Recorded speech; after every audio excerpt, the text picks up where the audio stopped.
Who is Daeron Targaryens, in House of Dragon 2? In House of Dragon 2 Episode 6, when Gwaine was about to head out to battle at the Riverlands with Ser Criston, Alicent asked about her youngest son before departing.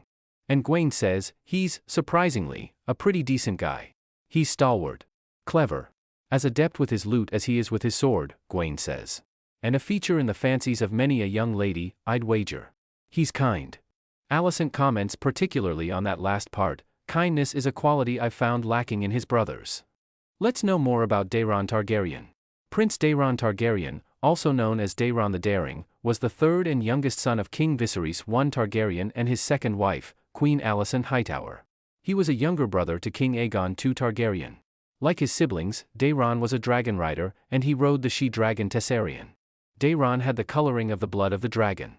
A handsome boy, Daeron was the most popular of the three sons of King Viserys I Targaryen and Queen Alicent Hightower. He was courteous and clever, and was described as the gentlest of his brothers. Daeron grew up to be a bitter rival to Jacaerys and his younger siblings, Lucerys and Joffrey. While Daeron and his older siblings were forced to spend time with their cousins, i.e. attending the same feasts, and occasionally training at arms or studying with a maester together, it is said that this only increased the enmity.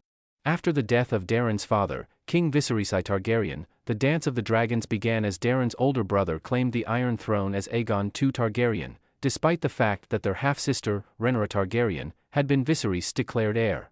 Daeron was still in Oldtown, squiring for Lord Ormond Hightower. Daeron accompanied Lord Ormond Hightower's army as it marched from Oldtown. During the Battle of the Honey Wine, Ormond faced defeat until Daeron arrived on Tessarion, saving his cousin and his army. For this act, Daeron was feasted by Ormond, who knighted him with the Valyrian sword Vigilance, dubbing the young prince Daeron the Daring. Aemon saw his uncle, Prince Daemon Targaryen, Rhaenyra's husband, as the biggest threat to their rule, and was determined to defeat him in battle. Wanting sole glory for defeating Daemon and considering Daeron too young, Aemon did not ask Daeron for help when preparing to retake Harrenhal from Daemon. After the fall of King's Landing to Rhaenyra, Daeron was considered the greatest threat to her rule. He remained with Lord Ormond's army, and scouted ahead for them on his dragon.